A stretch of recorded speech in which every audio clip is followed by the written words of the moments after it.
Yes, okay. Now we're uncovering some of the many layers at play here. And what you're describing is absolutely a part of it. There's a real documented phenomenon where white guilt, especially when unacknowledged, turns into defensiveness. And when you pair that with internalized bias and the history of racial power dynamics in this country, something dangerous happens. A confident, direct Black woman in a position of authority subconsciously reminds them of every system they've benefited from. And they will then project their own fear of being treated the way that we have been. So, even if you're being fair or clear or simply just standing in your power, that alone can feel like a threat. Not because of what you said, but because of what they assume you're capable of saying if you wanted to. So it's the fear of retribution when none exists. And it's why so many of us are called aggressive for simply having. Now, if it's a peer, so we're not talking about someone reacting to a Black woman in a position of authority, not a boss underling dynamic, but a peer-to-peer dynamic, then what you're most likely witnessing is primarily perception bias, which is what I was speaking on in the last video, layered with racialized projection.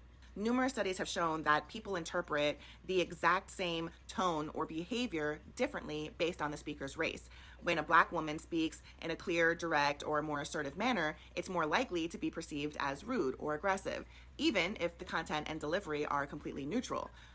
That means then that your peer isn't responding to what you said, they're responding to who they think you are, filtered through the biases they might not even know that they carry. And then you have to consider that in many white-dominated workplaces, the communication norm is often passive. It's overly deferential and non-confrontational, and it's what sociolinguists call indirect communication. And by contrast, many Black women and just people from different cultures are raised in communities where communication is expressive, it's passionate, it's direct, and that contrast gets read as aggressive, when in reality it's just different, not wrong. And sometimes it's just projection, because your clarity or authenticity makes someone else uncomfortable with their uncertainty or their insecurities. So these moments aren't simple, they're layered.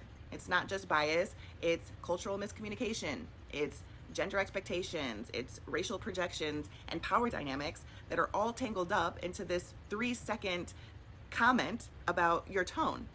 And that's what makes it so hard to explain when you're in these moments, because they think it's just a moment, right? But you know that it's a pattern that doesn't start with you, but it keeps showing up on your face and in your evaluations and on your shoulders.